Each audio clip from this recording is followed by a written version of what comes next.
Live across Queensland, this is 7 News with Samantha Heathwood. Good afternoon. Our top stories on 7. Time fast running out to prepare. Narelle turns into a monster as she barrels towards the Cape. Anthony Albanese appoints a petrol tsar to make sure the fuel keeps flowing. A community devastated after its beloved PCYC burns to the ground. And a royal homecoming. Queen Mary returns to Hobart. The window to prepare for tropical cyclone Narelle is closing fast as she races towards Cape York, packing winds up to 250 kilometres an hour. The system's expected to cross a remote stretch of coast as a Category 5 storm mid-tomorrow morning. Reporter Jade Richards is in Cooktown. Here in the Cookshire, people and communities are no stranger to wild weather, but this system promises to be far beyond what they're used to. The Queensland Premier is warning if Cyclone Narelle crosses the coast as a Category 5 system, it will be the first time that's happened here in more than 100 years. Your windows to prepare and take action are closing, and they're closing quickly. Narelle intensified to a Category 5 earlier today. She's forecast to cross the coast around 10 o'clock tomorrow morning and pass directly over Cowan, a remote community home to about 400 people. They'll start experiencing powerful winds as early as tonight, but by tomorrow morning they'll be very destructive. The type of wind that is being predicted is the sort of thing that will blow apart sheds, that will blow caravans down roadways and create fields of airborne debris. After the wind, the rain and the storm surge, with the crossing likely to coincide with high tide. Cooktown is south of where Narelle is predicted to cross, but still in the warning zone. Water police spent the morning checking on boaties, telling them to move their vessels to a better protected spot before taking shelter on land. No one has insurance during a cyclonic event, even though you might be fully insured other times. So yeah, we'll stay on board our vessels this evening and just try and mitigate anything that could go wrong. Extra police, paramedics and swiftwater rescue crews have been stationed across the Cape communities. Officers have again been going door to door, noting who's sheltering where and making sure everyone has sufficient supplies. Do you guys have much food and water? Once Narelle makes landfall, she'll keep moving quickly, expected to cross to the Gulf of Carpentaria coast near Arakoon by tomorrow evening. Here in Cooktown, it was busier earlier today, but as the weather has turned, it's become more deserted and will likely stay that way until Narelle crosses. Jade Richards, thank you. Now to Tony Auden, and despite already being Category 5, Narelle is still intensifying. Yes, Sam, and that's the main concern for anyone still in her path. Because Narelle is a small cyclone, the highest wind gusts can keep climbing quickly. We're already stronger than Cyclone Yasi was at landfall. Now, the worst of that wind will be in the eye wall. That's the cloud just around this central eye feature here, as visible on satellite a few minutes ago. That eye is now just over 200 kilometres away from the Queensland coast. The forecast track is still very similar, straight west towards the landfall late morning tomorrow as either a Category 5 or 4 system, but that recent intensification suggests that a 5 is looking more and more likely now. Then, even after landfall, Narelle should stay as a severe tropical cyclone as she hurries across the Cape and towards the Gulf, likely pushing back over water from tomorrow night. The cyclone warning now extends right across the Cape, and anyone in this area should be taking cover very soon. On top of the winds and storm surge, flooding is possible a little bit further south towards Ingham, and the heavy rain is likely to last into Saturday after landfall. Sam, I'll be back soon with the latest. Thank you, Tony. The Prime Minister has appointed a national coordinator to get fuel flowing to Australian drivers and industry. As Isabel Mullen reports, the petrol tsar will coordinate supplies and security between the federal, state and territory governments. Good afternoon. Well, Anthony Albanese wants there to be a single point of contact at the federal level, so any fuel supply issues can be addressed from the top down. He has created a new job, appointing Anthea Harris as the National Fuel Coordinator. She is the former CEO of the Australian Energy Regulator. The PM holding National Cabinet from Hobart this morning, premiers and chief ministers dialing in from around the country. It is the states and territories that are responsible for distribution within their jurisdictions. Every state and territory will appoint someone to work with Ms Harris. To have a single point of contact was a common sense response. There is not less fuel in Australia today than there was 3 weeks ago. Meanwhile, the ACCC has launched an investigation of its own into major fuel suppliers Ampol, BP and Viva Energy amid allegations of anti-competitive behaviour as diesel supply issues emerge in rural areas. Angus Taylor, the opposition leader, addressing supply and inflation issues at a cafe south of Sydney. We should be taking it very seriously. The government's not on top of it. Now it's asking the ACCC to fix the situation. The Minister just needs to do his job, and he's failed to do that. The Prime Minister really hammering home the same message, telling motorists, particularly in the cities, not to take more fuel than they need, saying that's at the heart of the current crisis. Now to the situation in the Middle East, and Donald Trump has made an unexpected move criticising Israel for its strike on an Iranian gas field. We're live now to Europe correspondent Jacqueline Robson in Tel Aviv. Jackie, the president put out an angry post saying the US knew nothing about the attack. Yes, Sam, the US president made it clear that Israel's strike on the world's largest gas field had nothing to do with America. The hit on Iran's South Pars gas field first drew sharp criticism from Qatar, given it shares the northern end of the facility.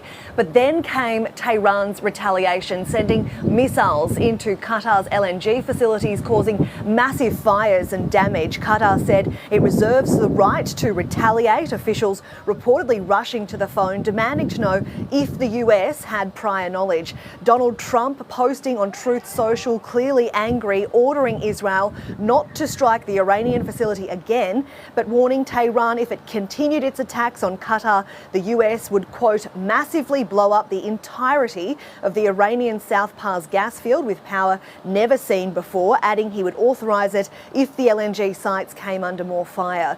Now, all of this comes as Israel took out another big scalp of the Iranian regime. The intelligence minister, well, thousands turned out for a funeral procession for the security chief, Ali Laranjini. But as some foreign ministers were meeting in Riyadh to discuss this escalating war, Saudi Arabia came under attack itself. Iranian attempts to hit its energy infrastructure has been likened to blackmail by the officials there in Saudi Arabia, Sam.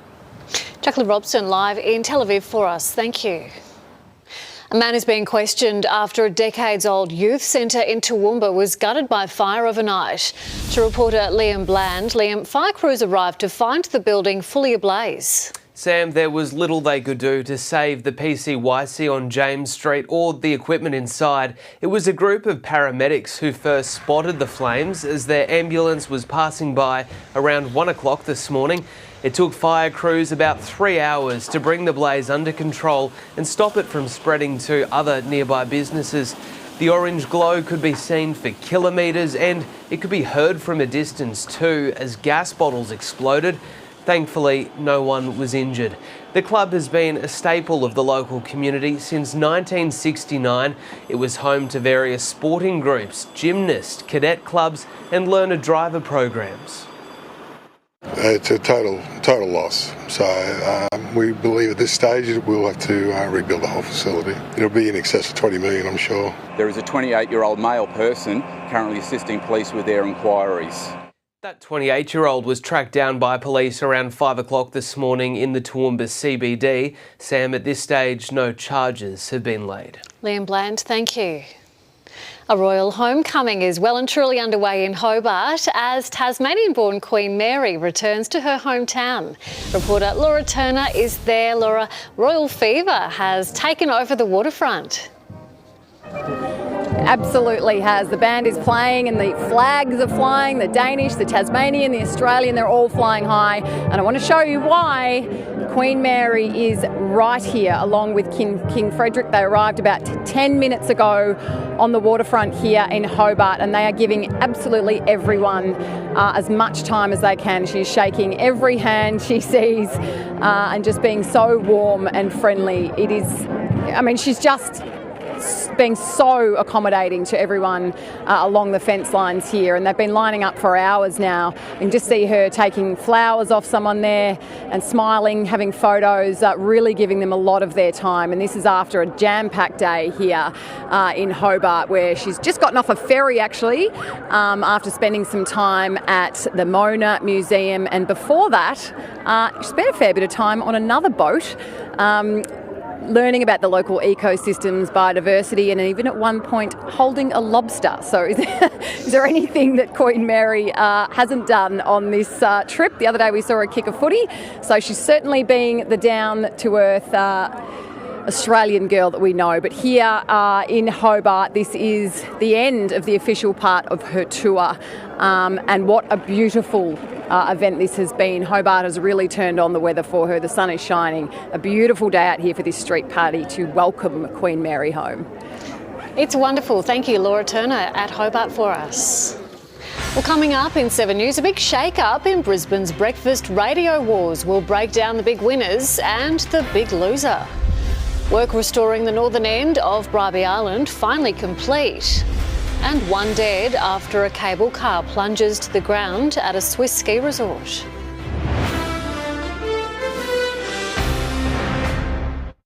In 7 News, the far north braces for impact as Cyclone Narelle strengthens.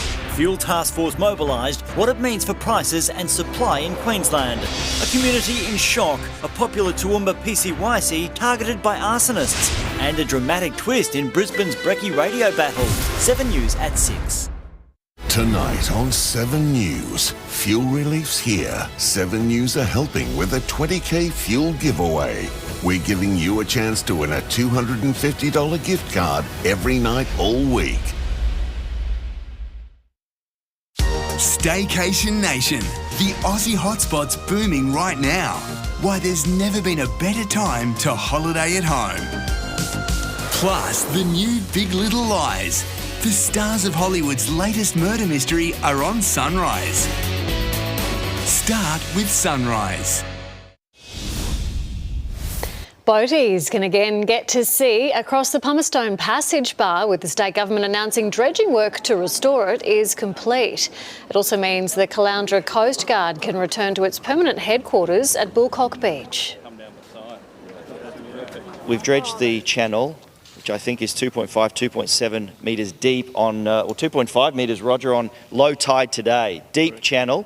So it not only gives the Coast Guard the ability to come back to base, it also means families and boaties can once again enjoy all of the Pumicestone Passage. All that remains is for the last of 3 breakthroughs on Bribie Island to be patched. It's been a turbulent start to the year in Brisbane's fierce radio wars, and the latest survey has thrown up some big surprises. Nowhere more so than in the crucial breakfast time slot. And joining me to break it all down is Brisbane radio veteran Spencer Howson. Spencer, thank you so much for joining us. Very big winners and a huge loser in the market. Yeah, Sam, that loser is Nova, which at the end of last year, of course, sacked Ashley Bradnam, and at the same time Susie O'Neill has come back to Nova. Now, this is not about Susie coming back. She is very popular. This is about Ash leaving, and it's fair to say a chunk of Nova listeners have gone to Triple M. Triple M's the big winner. They're number 1. The other big winners, Robin, Kip and Corey on Kiss, who thought they had lost their jobs at the end of last year. They were brought back. They're number 2. B105 number 3.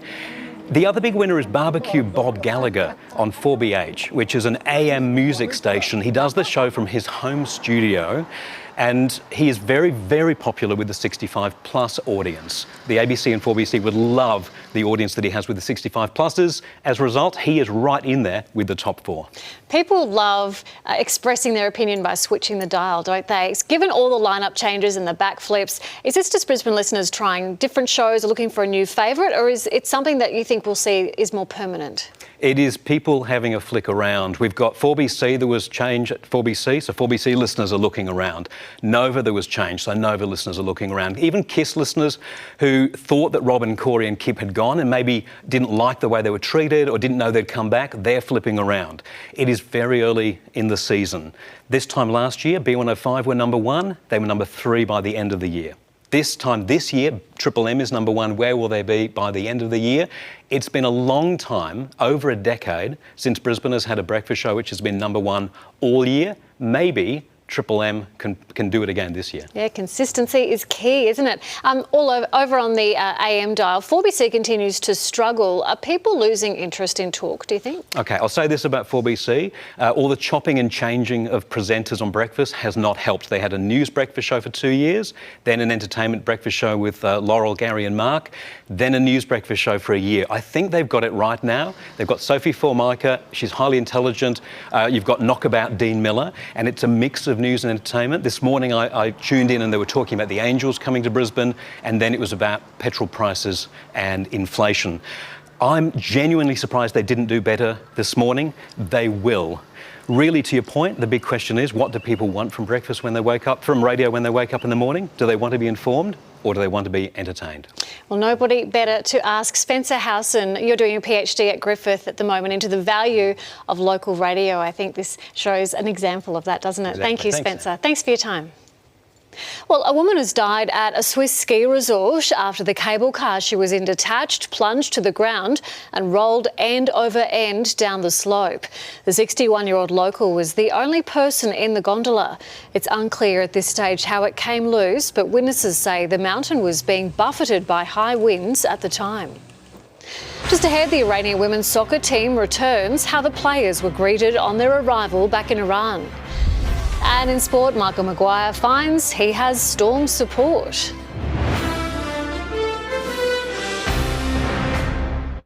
Getting extra help with schoolwork for a fraction of the price. The Super Tutor Revolution, changing how kids learn. Any tutoring will be a huge benefit, not only to the students but also the parents. How online tutoring can save parents thousands, but do the results stack up? 7 News at 6.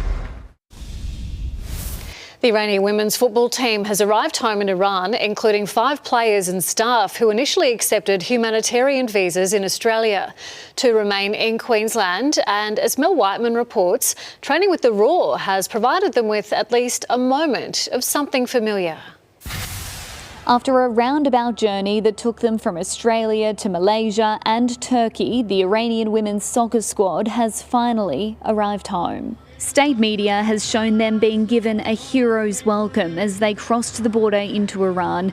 They had garlands of flowers draped around their necks and were met by a small flag-waving crowd, each player given a single rose by a young female fan. 5 of them had initially accepted Australia's offer of a humanitarian visa, but eventually chose to return to their war-torn country. It's believed the regime used the women's families to pressure them into changing their minds. 2 players, however, have remained behind in Queensland and are able to apply for asylum. Earlier this week, Fatima Pasandida and Tifa Ramazan Azada joined the Brisbane Raw for a training session. Football's a beautiful game, has the ability to, bring a bit of happiness in some dark situations to a lot of people. It was a privilege for us to open our doors and put a smile on the 2 girls' faces. I think it's the first time they had laughed in a week, they said. To be fair, they didn't put a foot wrong. They were, they fit into the group really well. The team's head coach, Alex Smith, says a translator made it possible to speak with the Iranian players for about an hour after training.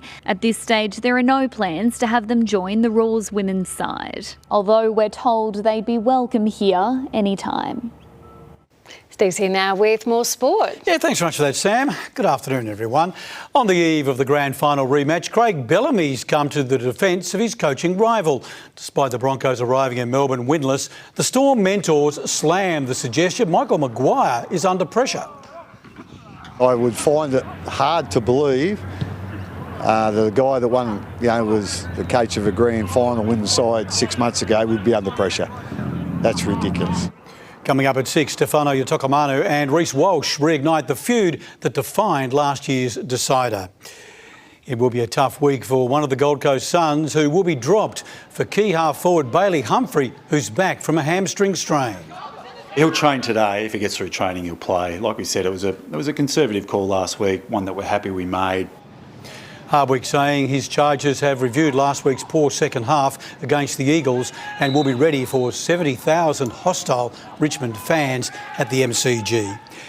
The enormity of the challenge facing the Matildas in the Asian Cup final was on full display in Sydney.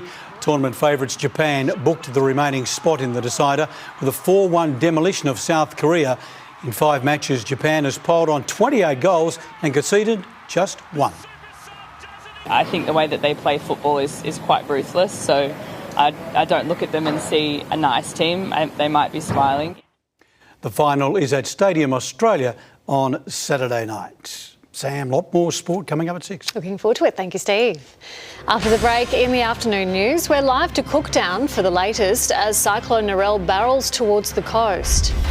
The Premier has responded to Anthony Albanese's appointment of a petrol tsar. And later, after the weather, who's topped Australia's rich list for 2026?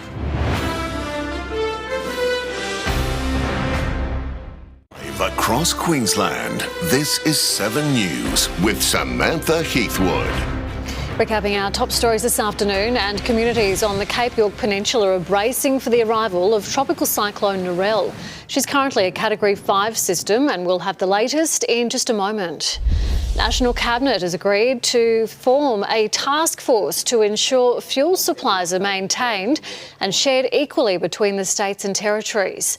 The Prime Minister has appealed to drivers not to panic buy. And the Toowoomba PCYC is reeling after fire gutted its headquarters overnight. Officials estimate it could cost as much as $20 million to rebuild.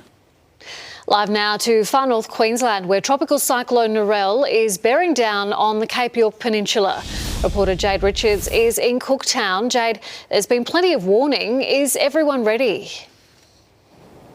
Sam, they really should be by now. The beginnings of Cyclone Narelle have arrived here in Cooktown, and while we might be south of its direct path, this is a sign that we won't be spared from its impacts. The wind picked up significantly this afternoon, and we are getting torrential downpours on and off. It really makes you feel for the town of Cowan, north of us, that is in the direct path, and what they're going to experience over the next 24 hours. Emergency alerts have been issued for a few of those communities further north from us, telling them to shelter in place now, and the mayor of this shire just held a snap press conference 30 minutes ago to get through some crucial messaging. She said the conditions will only worsen from here. The water supply will be switched off in Cowan from 10 o'clock tonight until that system passes, and the Mulligan Highway will probably close in the next few hours. That connects us where we are and the rest of the Cape to the rest of Queensland, so everyone really is now isolated here from now on. As you can see behind me, a number of boats have been brought into safer parts of the river,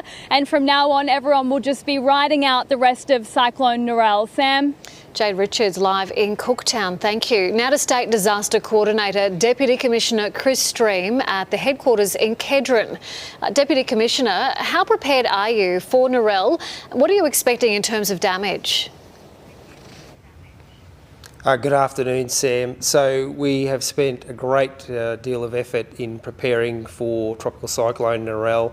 So that's included messaging to the community, working really closely with Council in terms of ensuring that evacuation centres are operating, our shelter in place or places of refuge are ready.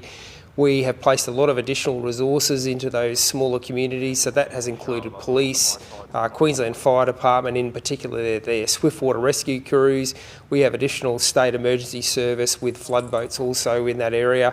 We've done a lot of planning with our Energy Queensland colleagues, and that in particular is Ergon, so we have a number of utility staff on standby to deal with, in particular, power, and onto the point around the damage that we're expecting to see. So unfortunately through that area it has seen extreme rainfall in the recent couple of weeks, so we're expecting foliage, falling trees and debris, and as you know with that Category 5 cyclone, it will blow apart small sheds. We will see sideways rain, debris flying through the air, so that's expected to take out utilities and in particular power lines through falling debris, as well as vegetation falling through that area. So we're expecting to see damage right across the Cape area, and that includes as it exits on the western side and moves into the Gulf area. Lee, what's your advice this afternoon to people in the impact zone? The advice is that your opportunity, so that time for preparing your emergency plans yourself and your emergency kits is almost over. You need to be considering and knowing the risks of the place that you will be sheltering in. There are a number of houses that were constructed post-1982 across the Cape that are rated to withstand those larger category cyclones. So for those of you that are unsure of that or are particularly worried about where you are going to shelter, you can contact your local councillor. As I said, a number of places of refuge and evacuation centres are open. If you're going to be sheltering at home, you need to be sheltering in the smallest room. You need to be using blankets and mattresses up against windows to prevent glass debris causing injury. And you need to be listening in and maintaining contact with those warnings that will be issued by the Bureau of Meteorology. And that can be either through the disaster.queensland.gov.au website or listening to your local radio network. Excellent advice. Deputy Commissioner Chris Stream, thank you so much for your time. We really appreciate it and good luck. Thank you. Premier David Crisafulli has welcomed the creation of a task force to tackle the fuel crisis after the Prime Minister called an emergency meeting of National Cabinet this morning. Let's go to State Political Editor Marlena Wapp. Marlena, David Crisafulli says it's a step forward. Yeah, Sam, still a long way to go, but the Premier says he believes the Prime Minister is taking the issue seriously. Anthony Albanese has announced that former energy regulator boss Anthea Harris will lead the task force, which will mainly look at the supply chain.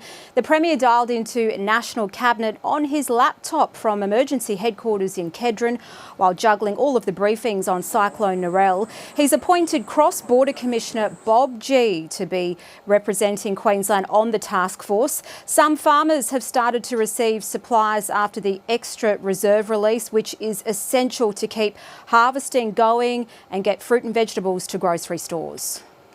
They got one window, and if they don't nail it, they've missed out on that entire crop. All of the blood, sweat and tears, all of the expenses are there, and you just don't get the harvest. After being told last week that we may not receive any fuel this coming week, today we received our first load of 2,000 litres of diesel. We would encourage the Premier, David Crisafulli, to act today to bring together a fuel security roundtable to ensure fuel supply in Queensland. Now, the RACQ has also welcomed the task force. The motoring group says price regulation in the form of price increasing caps is still needed in the long term, but that's something the RACQ called for in the lead up to the last state election. Sam? Marlena Wapp at State Parliament, thank you. Meantime, oil prices have surged around the world after an Israel strike on a gas field in Iran. It responded by hitting a refinery in Qatar. Uncharacteristically, Donald Trump took a veiled swipe at Israel for its attack, saying the US knew nothing about the attack. Meantime, his administration is under mounting pressure for the reasons given for going to war.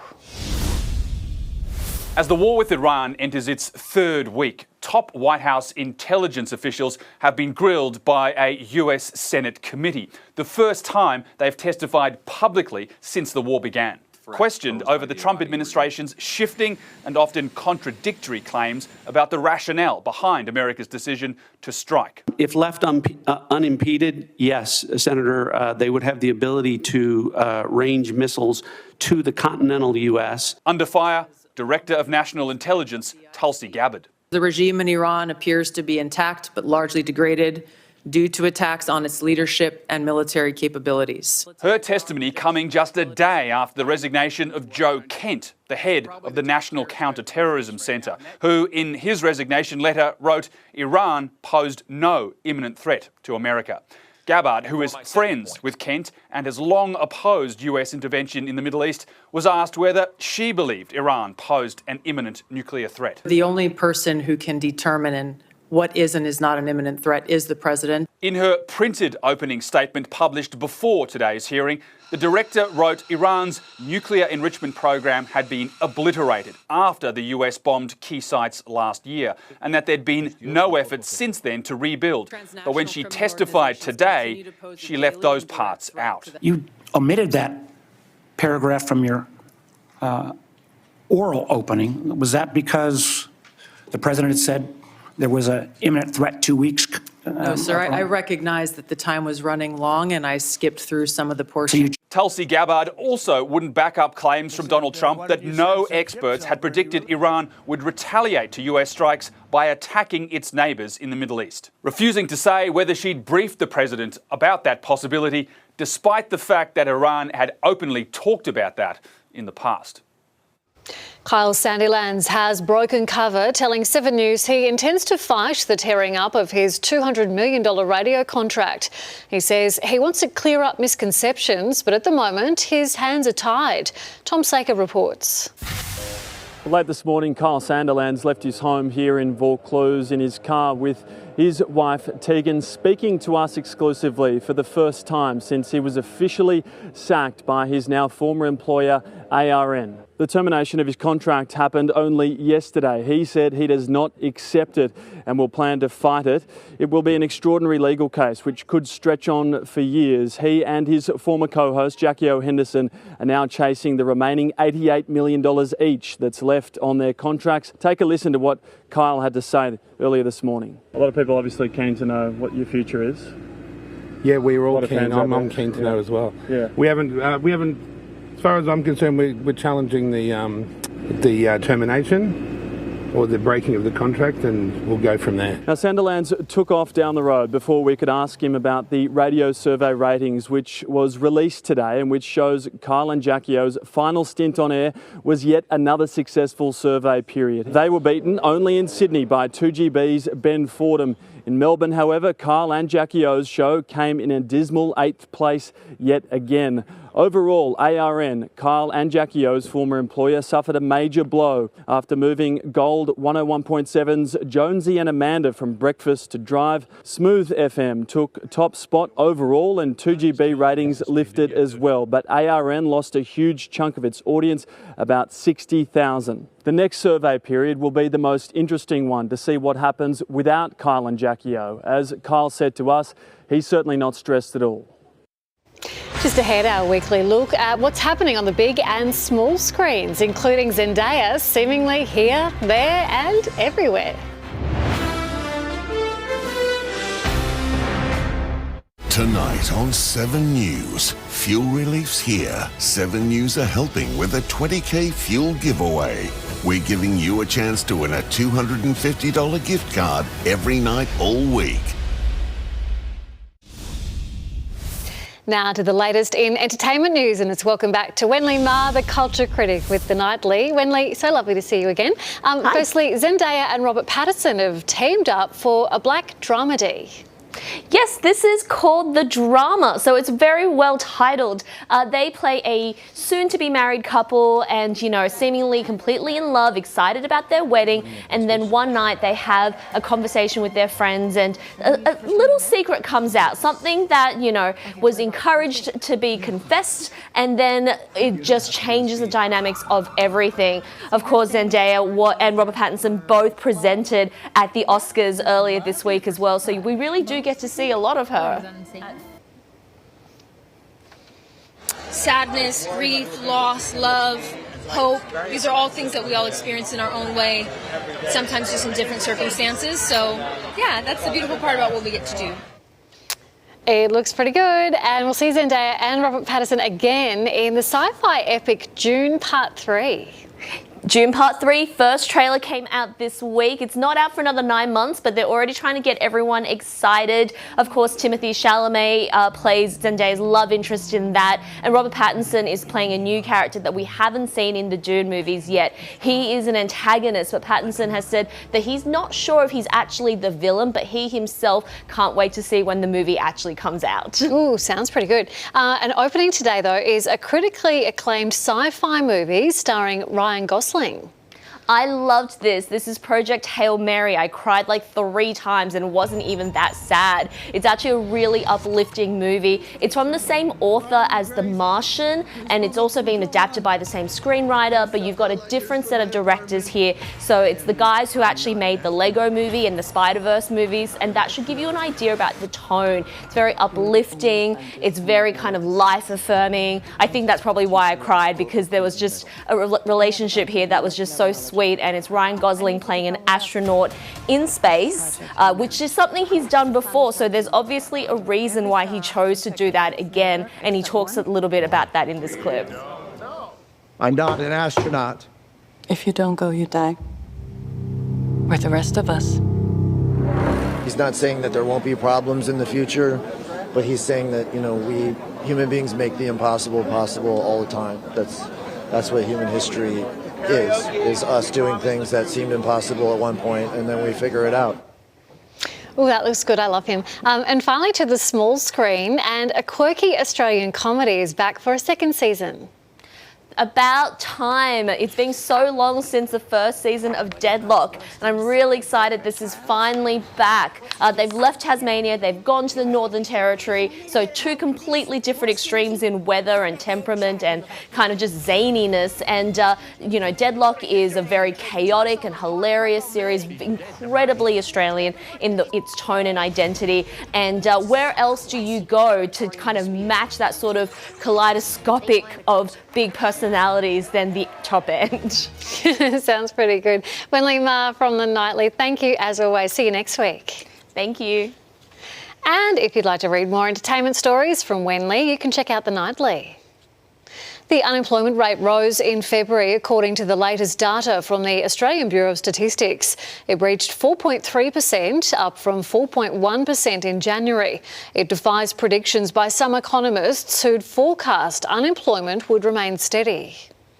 And checking finance now, the local share market has suffered another day of steep losses after attacks on a major gas field in Qatar caused a surge in oil prices. Michael McCarley from IG Bank has more. Good afternoon. The Aussie share market has fallen to a 4-month low, shedding 142 points or 1.7%, taking hits from all directions today. Wall Street dived sharply overnight after the Fed called for restrictive interest rates as the US battles its own inflation problem, disappointing investors who were banking on rate cuts to boost the economy. That set the tone for the ASX 200, tumbling upon opening as 8 out of 11 sectors flashed red. Energy stocks rose as drone strikes hit major infrastructure in the Middle East, sending oil prices soaring above $110. Higher fuel prices helped local oil refiner Viva Energy rocket 15% as today's best performer. The material sector struggled on concerns that the war will slow the global economy, with gold miners the worst performers after another fall in the price of the precious metal. Westgold Resources slid 13%. To top it all off, February's jobs data surprised investors. While unemployment increased to 4.3%, the number of jobs added last month was double what was expected, keeping the chances of another rate hike in May firmly on the table. And in currency markets, the Aussie dollar is losing ground, currently buying 70.4 US cents. And just ahead, the wealthiest of the wealthy. The usual suspects top Australia's 2026 rich list. In 7 News, the far north braces for impact as Cyclone Narelle strengthens. Fuel Task Force mobilised, what it means for prices and supply in Queensland. A community in shock, a popular Toowoomba PCYC targeted by arsonists, and a dramatic twist in Brisbane's Brekkie radio battle. 7 News at 6. Good afternoon, Queensland. You're watching 7 News. Checking the weather now, and Cyclone Narelle is closing in on far north Queensland coast. Here's that mature eye on satellite a short time ago, now just over 200 kilometres from the Queensland coast. Narelle is at Category 5, but still intensifying and starting to push into the upper echelons of strongest tropical cyclones in Australian history. Expect a landfall tomorrow morning either as a Category 4 or 5 storm before Narelle weakens slightly over the Cape, then eventually pushes over water in the Gulf of Carpentaria and re-intensifies while hurrying west on Saturday. A cyclone warning is current right across Cape York Peninsula, with dangerous weather set to really ramp up this evening to a peak tomorrow morning. Destructive winds, a huge storm surge and flooding rain are likely across the tropics, with large waves and high tides on that Gulf Coast from late tomorrow onwards. Now, for northern Queensland, the worst conditions will be close to the cyclone crossing, with destructive winds staying north of Cooktown on the current path. In Cairns, heavy rain and storms with wind gusts about 60 to 70 k's an hour. The rain should last into Saturday well after landfall before eventually easing on Sunday. Conditions deteriorating in Weipa tomorrow afternoon and evening before eventually easing on Saturday as Narelle hurries away. Over southern districts, still a few showers around the coast and ranges from Gladstone down towards the border, 18 up to 28 degrees in Gympie. In the southeast for your Friday, more showers, most likely near the coast early, then spilling over to inland areas in the afternoon. Worth keeping the brolly by the front door. 19 tonight in Brisbane before a top of 28 degrees and 27 for the Gold Coast and Bayside. More wet weather for the southeast. Sam, I'll have the full forecast and latest warnings on Narelle at 6. Thank you, Tony. Well, the annual Australian Rich List is out, and still on top, mining magnate Gina Rinehart, with an estimated fortune worth $41.6 billion. She was closely followed by real estate tycoon Harry Triguboff and paper and packaging boss Anthony Pratt. Clive Palmer and Canva founder Cliff Obrecht round out the top 5. Former Seven chairman Kerry Stokes returns to the top 10, pipping Atlassian tech duo Scott Farquhar and Mike Cannon-Brookes, who've lost a combined $35 billion this year. Ouch. Meantime, Finland is the happiest country in the world for a record 9th year in a row, at least according to academics at Oxford University. It topped the list of more than 140 countries where Gallup asked people to evaluate their lives. They have wealth, but they redistribute it very equally, thanks to a wonderful welfare state. One concerning thing the report found was a marked decline in well-being among young people in English-speaking countries, particularly girls linked to heavy social media use. And that's Queensland's afternoon news for this Thursday. Stay with us now for The Chase, then 7 News at 6. I'm Samantha Heathwood. I'll see you tomorrow.